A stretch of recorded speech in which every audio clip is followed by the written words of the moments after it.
When was the last time you gave yourself a hug? When was the last time you truly felt your own physical touch? When was the last time you hugged someone else? When was the last time you received a hug? When was the last time you felt embraced? I have recognized that in my journey in overcoming perfectionism, I've gone from being totally in my head to being more in my body and having a sense of connection between my, mental aspects of myself to my more emotional and intuitive aspects of myself. And as I have come more and more into my body, I've felt more safe to be that in which I truly am, which is I am a light, I am a sunflower, I am a bloomer.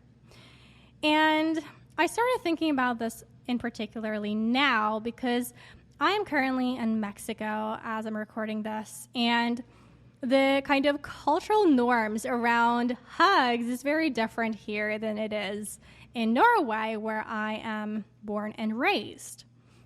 And so obviously in the beginning, I actually recognized myself being a little unfamiliar with the physical kind of proximity here, where people are way more up in your face and close to you, and they don't mind giving you hugs, even though that you've just gotten to know each other, right?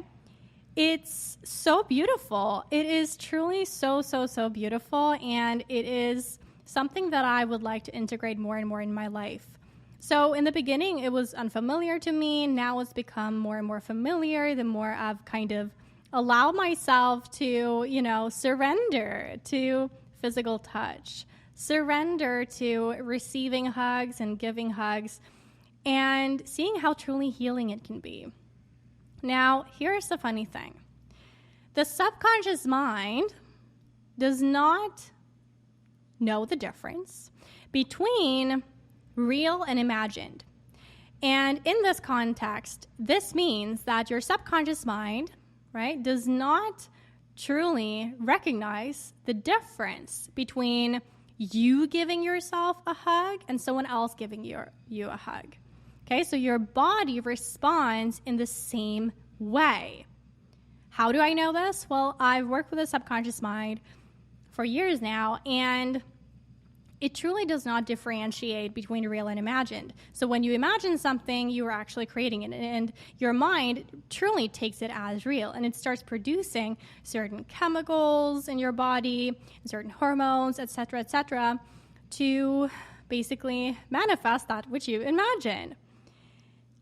And so you might be wondering, okay, so what does that even have to do with hugs? Well, if you give yourself a hug, if you embrace yourself in the morning, if you allow yourself to give yourself some physical touch, there's no difference between that and someone else giving you a hug.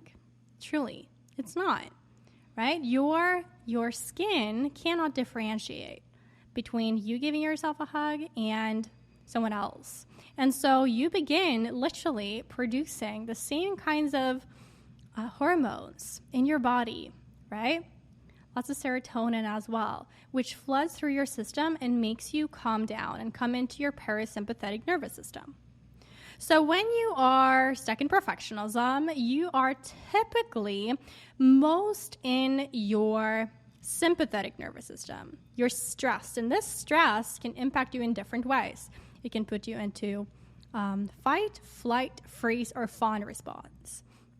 Fight is where you literally go in and you're all over the place, just on top of things, right? So that's fight. And then flight is where you just run away and you're just not dealing with the thing that you're wanting to do. And then you have freeze, which puts you into procrastination. It's it just freezes you, yeah? And then you have fawn, which makes you please. You may please others in order to feel good about yourself. Yeah? So again, stress can put you into fight, flight, freeze, and fawn response.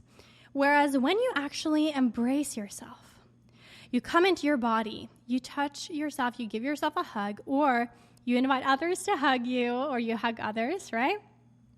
you actually invite serotonin into your system. You invite other hormones too, and it truly makes you calm. It makes you relax. And in this calm and relaxed state, you are also more receptive to creative ideas, to anything really that can serve you in shining your light. So that is what I wanted to bring across today. Allow yourself to stop. Give yourself a hug, right? Truly just feel your own skin. Invite others to hug you and hug others. And just have more physicality in your day-to-day life. Go from living in your head to in your body. Breathe. And you will see that you will go from being stressed and in fight, flight, freeze, fawn to being in a more parasympathetic state of relaxation and thus inviting more creativity into your life. If you'd like to know more about this and how to truly integrate self-love and, actually inviting this kind of aspect of physicality into your life and embodying your body, your beautiful body, which is the vessel that your soul, your sunflower and bloomer is in this lifetime.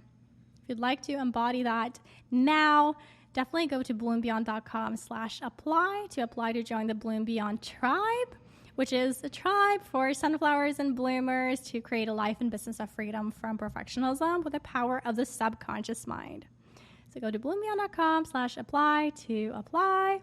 It's a 256 members limit with monthly cohorts. There's a waiting list and a waiting time. All right. So give it patience, but once we read through your application, you might be invited to join and we can serve you in this aspect of your life too, coming back into your body and truly, truly loving yourself. And from that place, you also get to serve and love others. Sending you so much light and love, and right now I just invite you to imagine that I embrace you fully and completely. Feel the warmth of this hug that I'm giving you right now.